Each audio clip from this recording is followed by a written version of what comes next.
Hi everybody and welcome back. Today we're going to talk about 3 vintage paperbacks that I've been wanting to talk about for some time. And let's get right into it. The first one is Men in the Sea, which was edited by Sterling Lord. That is a collection of short stories. I don't know who did the cover artwork. It is rather fetching, is it not? I remember the first time I saw this paperback, I was reminded of the song, "What do you do with a drunken sailor?" What do you do with a drunken sailor? You put him in bed with the captain's daughter, hi-ho and up and at him. And that might be a version you have not heard. Anyways, that's just how my filthy mind works. Because, cover artwork is something special, is it not? Anyway, I'll have a scan of this popping up. All right, so Sterling Lord, he sounds like an Englishman, but he was really... he was an American, and he was a literary agent, and he represented Lawrence Ferlinghetti, Jack Kerouac, I believe Ken Kesey, and many other notables. So this was a man with his act together. He put this collection out, which is a collection of short stories relating to the sea, Men in the Sea. There are 9 tales here. These stories were originally published in Argosy and True, the men's magazine. Some of you vintage pulp collectors out there are quite familiar with those magazines. Now, these are real-life sagas retold for the magazine market, the 9 tales here. And they're okay. I'm interested in sea stories.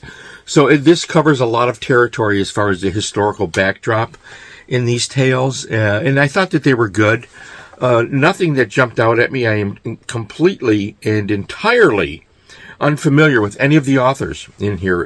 Guys like William B. Hartley, let's see, Howard G. Earl. I don't know these people. But the stories are okay. They're a little better than average.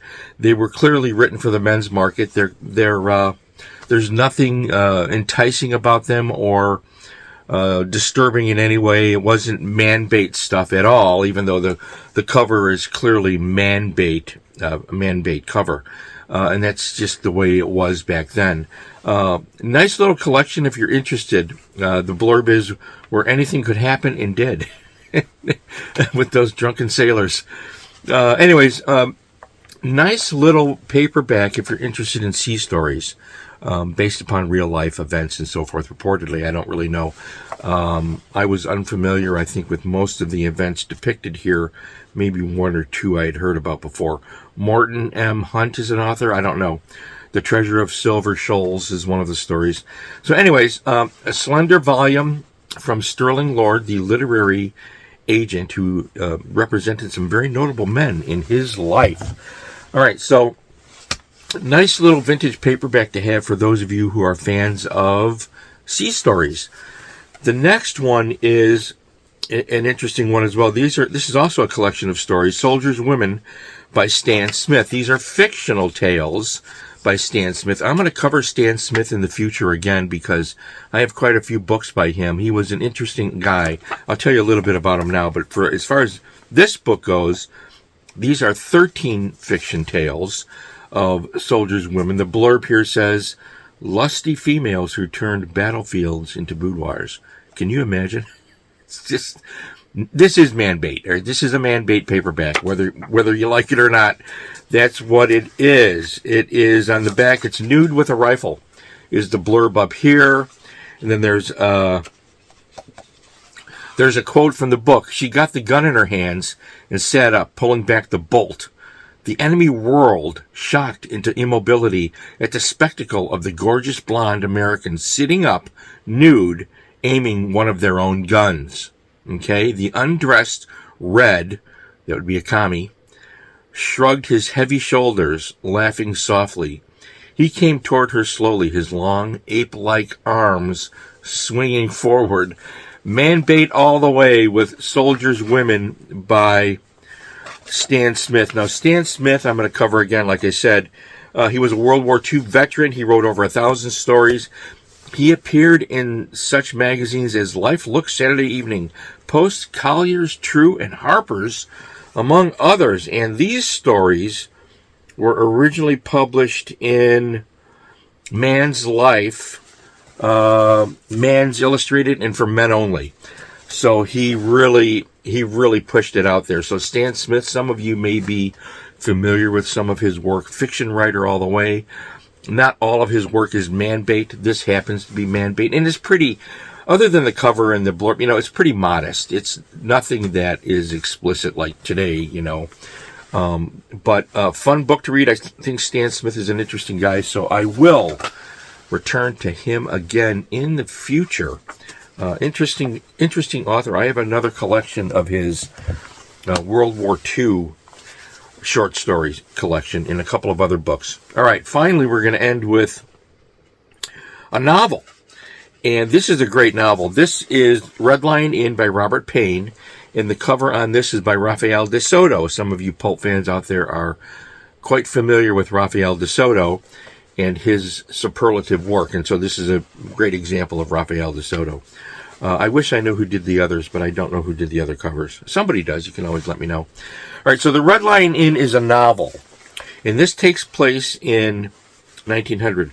Robert Payne's an interesting author. He was born in 1911 and died in 1983. He wrote historical bios, Hitler and Stalin and I think many others. He is well known for that. He was prolific. And he also wrote fiction, of which I have two. I have Red Lion Inn, and I also have, which I just started reading, I also have Blood Royal, which is a novel. This is set in India. This is excellent. I actually like this better than Red Lion Inn, although they're both excellent books. So Robert Payne is a new author for me. He is now on my radar. I would be seeking out more books by Robert Payne, and we'll see what happens here. Red Lion Inn, I did like it, however. This is a good book. So this takes place in London in 1900. It is evocative great at rendering the world of 1900 in London. London in 1900 was undergoing a transition. It was, it was still gaslit, so the Victorian elements are still there, but, we're pushing into pre-World War I, and electricity is about to happen, and things are going to change. So this is a story about Jabez Armory, who is the pub owner, Red Lion Inn, in London, and he's a red-bearded, bad-tempered man. He has two beautiful daughters, Ursula and Rachel, and the book is primarily a drama about his family in their lives in London in 1900. It is not overly dramatic, but it is, it's an interesting book. It's a drama. It's not, it's not man-bait. It's not anything except a straightforward narrative. And I think the phrase straightforward narrative is good. It is imagistic in its way. He is a good writer. He is good at world building, setting the scene, and creating interesting characters, and the dialogue is realistic. So I enjoyed this for what it is, which is a drama. This book was originally published in, let's take a look here. This one was, I believe this was 1958. Or excuse me, 51 was the original copyright. This is the 1958 paperback edition.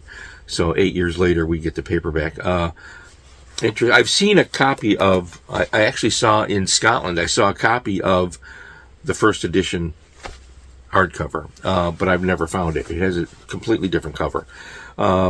Anyways, good book. Robert Payne is on my radar for you vintage paperback guys. Rafael de Soto did this wonderful cover. It is, I would consider this a man-bait cover, but it's not a man-bait book. It is a drama. A portrait of people whose appetites ran the joints of beef and the red wine of life. Cracking good novel, is the Charlotte News and Courier said this back in the day. Interesting blurb on the cover, which pretty much sums it up. Enjoyable book. It was one of these books I read at leisure. I didn't rush it at all. I just enjoyed the world of London in 1900. I've been to London 6 years ago, and I love London. So I could relate to some of this, the locations here, because I've been there. Blood Royal I'm reading now, and yes, this is an excellent book. Much different type of thing. This is a historical novel of India in the time of Queen Elizabeth I. And really, so Robert Payne's a good writer. On my radar, it's a little bonus here to show you this is coming. I'll talk about this when I'm done at a later date. But I wanted to get this out there. A couple of vintage paperbacks for you vintage paperback lovers out there like me who go to these places and we haunt the bookstores and we look for the pulp. And we have a lovely time doing it, don't we? And I wish all of you very, very good health. Stay well, please. Stay happy. Feed your brains. Read a book.